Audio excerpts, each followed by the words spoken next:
Thinking of getting the American FWD ammunition wagon as an unusual World War I piece? Well, ICM has released one, but before you rush out to order one from your favoured retailer, be they in the real world or online, why not see what you get in the box right here on Gary's Stuff.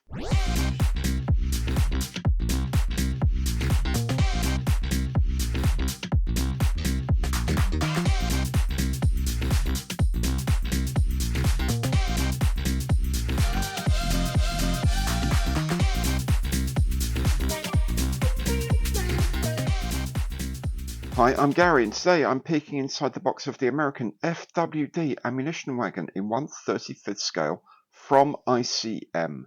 If you like the video, you can support the channel for free by giving it the imperial thumbs up on the like button below, because every like counts, and you can subscribe to the channel for free as well. Why not hit the bell to make sure you get notified of all my future content as it becomes available.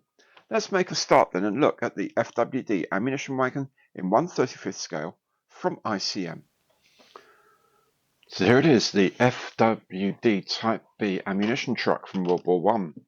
It is made by ICM and it is in 1/35th scale. The product code is 35656. As usual with ICM these days, a kind of like photorealistic box art. Looks very, very nice. I love this camouflage pattern. On the long side here, there's the ICM logo, reprise of the scale and the kit number. And here there's some very basic information about the product. It does say here you can make it with or without the canvas cover. There are 3 marking options for World War I period colours, and when it's complete, the kit will be 157mm long, 69mm high, and it has 223 parts, which is quite a lot for something that looks like this. But look at all that, look at all these detail, all of that is replicated in the kit. On the other long side are side elevations of the 3 schemes of the American Expeditionary Force in 1918. Here the plain green and this rather wonderful camouflage green, and a vehicle of the US Ordnance Department also in 1918. The short sides have just simple reprise of title and the box art, logo, scale and product code. This end for when the kit is sitting this way around on a shelf, and at the other end, as ICM normally do, if it's on the shelf on its side, the information is presented that way. So there we go. Let's have a look and see what you get inside the box. As usual with ICM, the glossy lid comes off vertically, like so, and there is a plain cardboard inner, and it has a top hinged cover.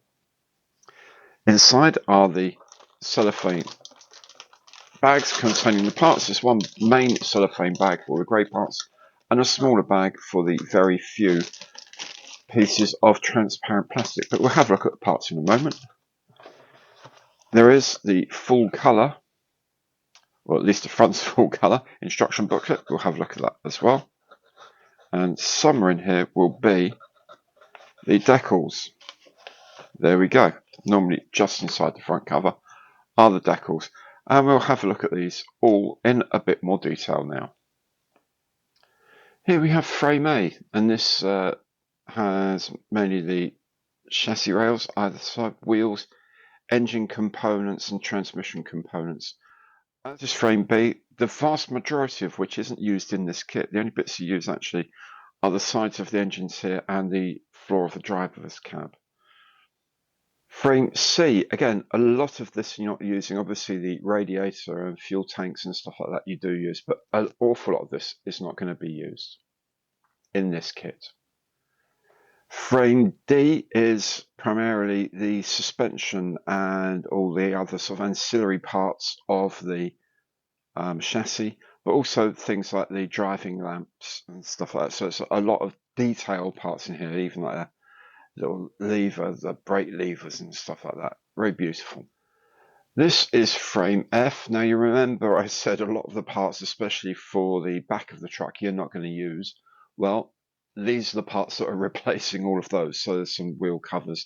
The back structure here, spades and little bits of extras here and there as well.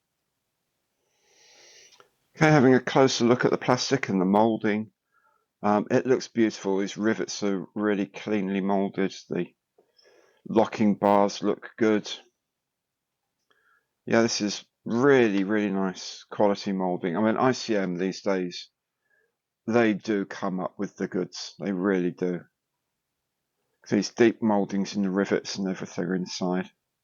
Really lovely. It's a little bit of like sculpting on the tension of the canvas here. It's not massively artistically wonderful, but it's good enough, and it will certainly help you with a bit of shading direction if you want to make those look a little bit better.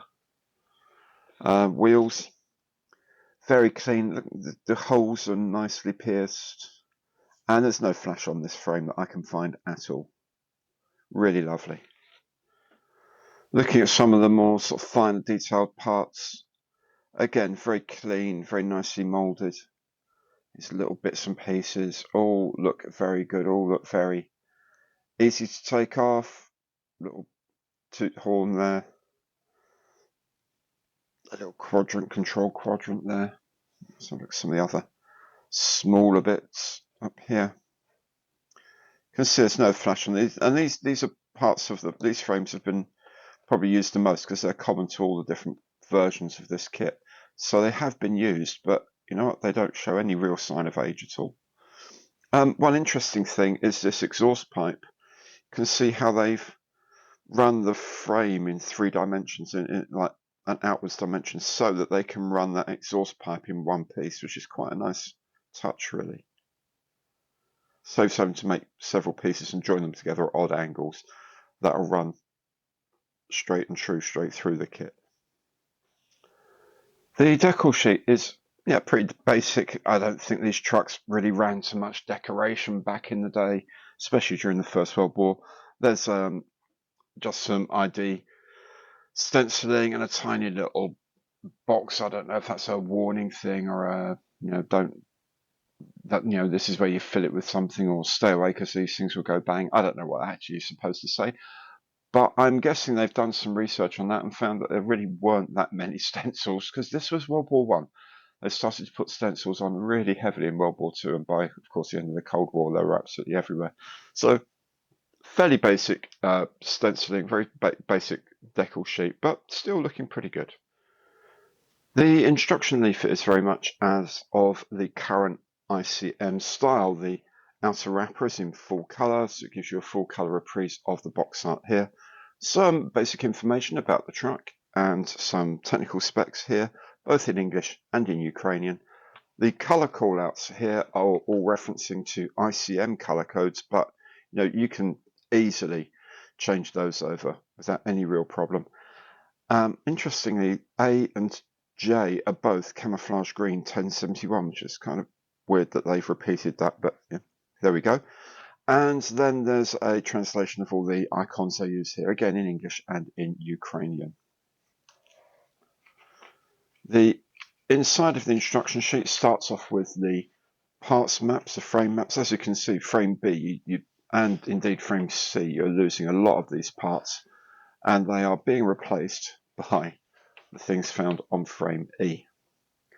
And then it's the instructions, ICM instructions. I found the modern ones in particular very easy to use. They're very much more the absolutely stepwise way of doing things, not just like an exploded diagram that you're expected to figure out what goes where and when.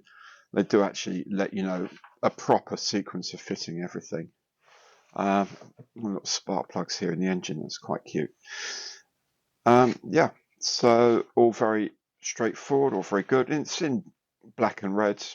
The way they write these things, you don't really need too much else. The shading doesn't make a huge difference, I don't think, on a lot of these kits. And 110 steps, and you get to your finished vehicle. It looks really cool, actually. And then the rest of the colour is used on the schemes here. The first one is a truck on the American Expeditionary Force in 1918, as indeed is the second one with the slightly more glitzy camouflage scheme. And then thirdly, a track of the US Ordnance Department in 1918. So there we go. That's the instructions. There it is, an amazing amount of detail and very tempting indeed. If you enjoyed the video, please make sure you give it a thumbs up on the like button below, because every like counts, and make sure you've subscribed as well. Thanks very much for watching. Hope to see you again soon. Goodbye.